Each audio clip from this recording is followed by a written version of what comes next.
Hey guys and gals, Jim here, and this is would be day 8 of the Apollo 50th anniversary mission to the moon. So today's the day that they returned to Earth, splashed down in the Pacific, and really haven't got much anything put together as far as the diorama. I used up all my spare parts for the other couple dioramas that I did, but just to go over the final part of the mission, another one of the most critical parts of the mission was re-entering the Earth's atmosphere, where they had to come in at just the right angle when they separated from the service module. Around the bottom edge of this command module, there's some little tiny retro rockets that they're like a one-time use, just to get them positioned at the correct angle so they can re-enter the Earth's atmosphere. If they enter at too shallow of an angle, they bounce off the Earth, the atmosphere, and end up floating out in space. No way of recovering them. And if they come in too steep, they'll burn up, and pretty much that'd be the end of the mission that way. But everything went real well. The only trouble they had was before they final approach, they found out there was going to be a real severe storm in the initial splashdown area, so they had to change the course to that. But fortunately, they got that all done before they re-entered the atmosphere and everything. So they changed course by about 240 miles. Everything went okay. They splashed down in the Pacific, and they were picked up by the USS Hornet aircraft carrier and brought back to land and put into quarantine for 21 days in case they brought any kind of bugs back, space germs or something they were worried about. But nothing went right. They wrong. They tested mice for 21 days, and the mice all lived, so they were able to get back in into the population and stuff. But that was pretty much about it. I want to make one correction. I know on my last video I said that Buzz Aldrin was the mission commander. It was Neil Armstrong was the mission commander. Sorry about that little mistake. And Buzz Aldrin was the lunar module pilot. So, but other than that, everything went pretty cool. Thanks for sticking it out with my little tribute build with the Saturn V and everything, and a couple little dioramas I did with the moon mission. It's pretty wild. 363 feet of rocket. Pretty much that little capsule there is all that was left at the end of the mission that returned them to Earth and stuff. So it's a lot of technology that was used in putting this mission all together. But anyway, now we're just going to continue on. As I've been going through time with this, I've been working on the entire Man in Space set. So this is where I got since the last video. I know you guys already saw the Saturn V and everything. I've been working on the 200 scale Hasegawa space shuttle with the external tank and the booster rockets. This is the Mercury Redstone. Not much to it. I got everything assembled, painted, just waiting for decals. I did manage to get the little red boot stripe on the edge of the capsule. It's not picking up there, but there's very little detail on these parts here. I mean, this is all pretty much smooth. There's a couple decals go up there as far as striping. The capsule, it's got a little raised texture to it, but there's no window or hatch detail or nothing like that. The escape tower, it's what you get. I mean, I've seen guys that have actually taken and cut all that plastic out and used real fine wire for that, but this is so small. Like I says, I'm not going into that much detail. I'm just building it for an overall display. So, but that's the Mercury Redstone. That's the first rocket that took man into space, just in Earth orbit and stuff. And then we got the Mercury Atlas, and there you can pick up that red stripe I got there on the bottom of the capsule and everything. And there's a couple decals go on the side here, the United States marking, and that's about it. There's a little American flag with United States. They're so tiny, I don't know how well they're going to pick up, but I have the decals left to do. I've got her painted up. Now I painted it up with the white and just the silver band down there toward the bottom area. This was the first version of the rocket that they used, and then eventually they went into where the whole Atlas rocket was painted silver and stuff. But I kind of like this paint scheme a little bit better and stuff, so that's the way I went. This is what they show on the box art, so that's the direction I chose. Either way you go, it's not wrong. You know, like I said, they had an earlier scheme, the color scheme on the rocket itself, and then they had a later where it was all silver and stuff. So I went that route, like I saw the first pictures and stuff. And then it won't probably with the most detail and stuff is the Gemini Titan and everything.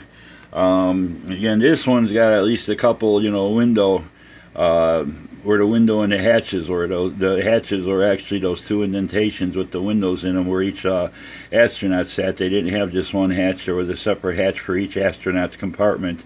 And it was almost kind of like an overhead console in between them kind of deal. But anyway, then it had a couple different stages on the capsule itself.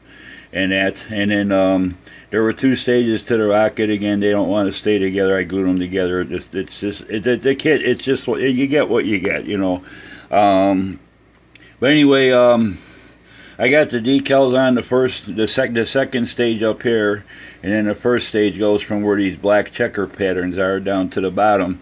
This was a decal here. I got a few more decals to put down the side, the United States lettering and stuff. And then that bottom black and white area, that you have to paint.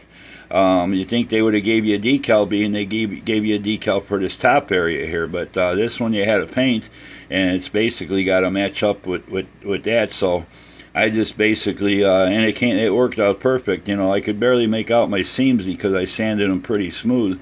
But I started out where that black stripe there was right up against the edge of a seam, so that way it was easier to mask off. And basically I just cut strips of masking tape to mask off the white areas, and I just measured them the same width as those there. And then there is some raised detail on here, very fine, like banding that goes around the entire piece.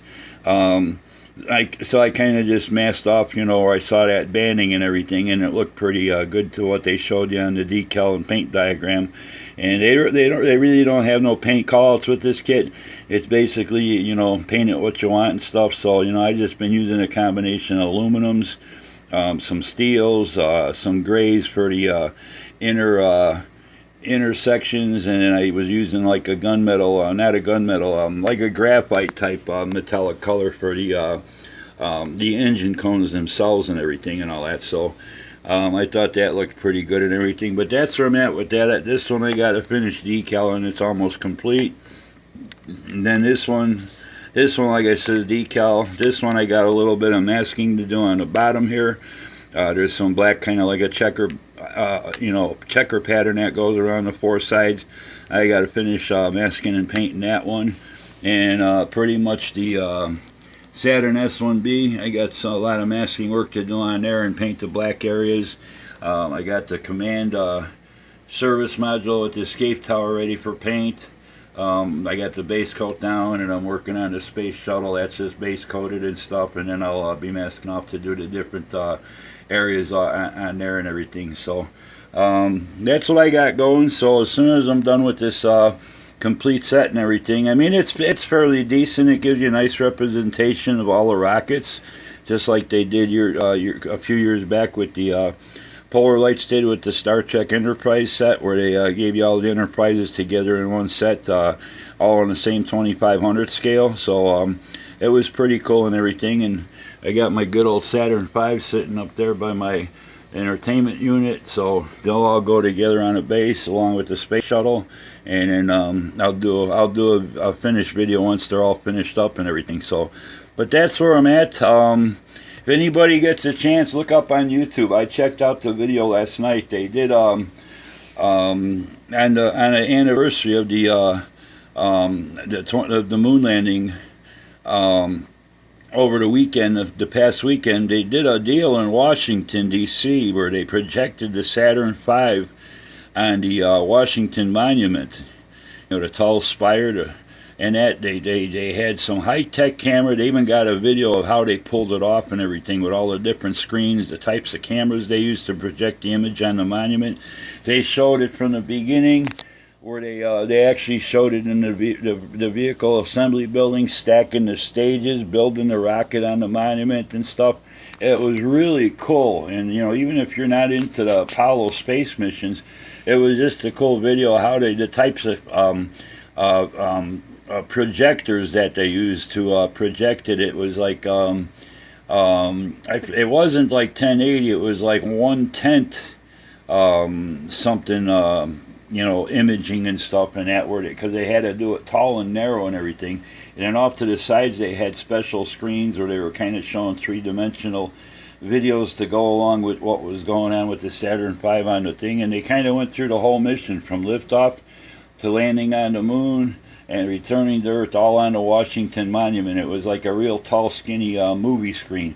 I found it to be real interesting. It was really neat how they pulled it off and everything, and made it look so realistic. And evidently the sound system they used gave you the feeling like you were at the real launch. I guess it was like the next best thing to actually being there live when it actually lifted off and stuff. So I think they had an orchestra out there. They had all kind of spectators and stuff. So if you get a chance, just check it out. It pops up on YouTube.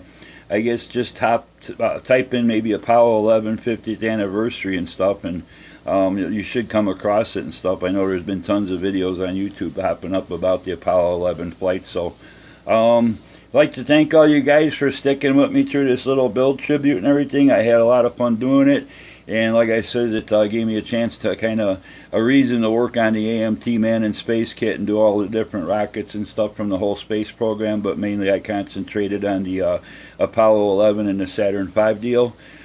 Maybe someday I'll make a little replica of this out of some sheet styrene and do a little splashdown scene or something like that. Basically all it would be is floating in the ocean with a little orange ring around it, as far as like for the flotation device that it had. And then there was some flotation little spheres around the top that if it would have tipped over, it would have righted it back up, so it wouldn't been sitting upside down and had a chance of taking on water and stuff, you know. So but anyway, thanks for sticking around through all these videos. Hope you guys enjoyed them.